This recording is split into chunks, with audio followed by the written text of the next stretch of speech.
My guest today is Emma Stoneham, who's Managing Director of the local racecourse, a business with a turnover of over £2 million a year. The surprising thing about Emma is that at the age of 24, she's the youngest racecourse MD in the country. How do you come to know so much about racing, Emma? The industry's in my blood. It's as simple as that. I get a fantastic buzz out of every aspect of it, and I always have. I went to school not far from a racecourse, where my dad worked, so it was a fair bet I'd get hooked on the sport from an early age. I started helping him out in his work at the racecourse from about the age of 14. Sometimes I used to go racing with my friends. We'd sneak in for free and watch the horses. It was great fun. But you're well qualified for the job too, aren't you? Oh, yes. I did a general business studies degree at university and could have gone into any one of a number of industries. But even then, the racing bug kept on nibbling away. I eventually realised I really wanted to have a go at it. I didn't want my dad to be accused of nepotism, however, so I decided to make my own way. After graduating, I got a place in a 2-week intensive course run by the British Horse Racing Board. I was lucky. There aren't many places going, and there's no shortage of competition for them. The course focuses on all aspects of racing, so there was lots to learn, but I absolutely loved it. And 2 jobs down the line, you're an MD. Tell us about race days. Race meetings take place every 2 to 3 weeks, with 70 to 100 horses at each meeting, and crowds of up to 6,000. We get all the big names, owners and jockeys, and we try to look after them well because their efforts underpin the entire sport. The way it works is that we release the dates of our meetings, and then they decide which ones they want to fit into their schedule. It involves a lot of intricate planning. There are so many different characters in the racing industry, and you have to try to cater for them all.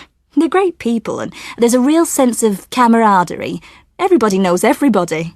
But you enjoy those days? Whenever racing is going on, I get such a buzz from it. There's just so many different reasons you can enjoy it. You can go as a family, take part in a company event, have a great day out with colleagues from work, or get all dressed up and have a picnic. It's for everyone. For me, running the racecourse, it's living on the edge a lot of the time because whatever comes up has to be dealt with. But that's what makes it fun. When things get hectic, I just keep thinking, it'll be fine, and never get bored with it. I also see my job as all about passing on the enthusiasm I have to everyone around me. That's important. But things can go wrong, I imagine. Oh, they do, yes. Our 2-day midwinter event usually brings in an excellent crowd. It can be the busiest of the year, but the weather can be a problem.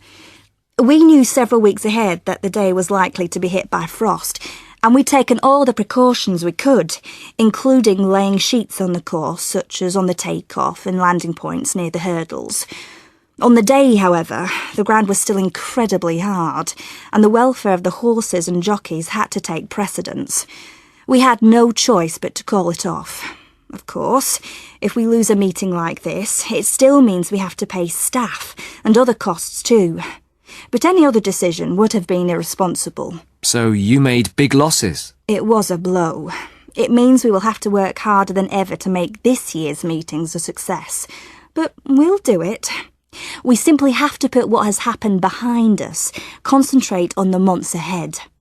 Fortunately, we'd already drawn up a master plan to update facilities at the racecourse, and we'd sold off some land so that a hotel can be built. It'll improve our events business if we're able to offer accommodation on site. So, by making adjustments to the budgets for that, we can absorb any losses. But it's all still going ahead regardless. Emma, best of luck with that, and thank you for joining us today. Now play the recording again.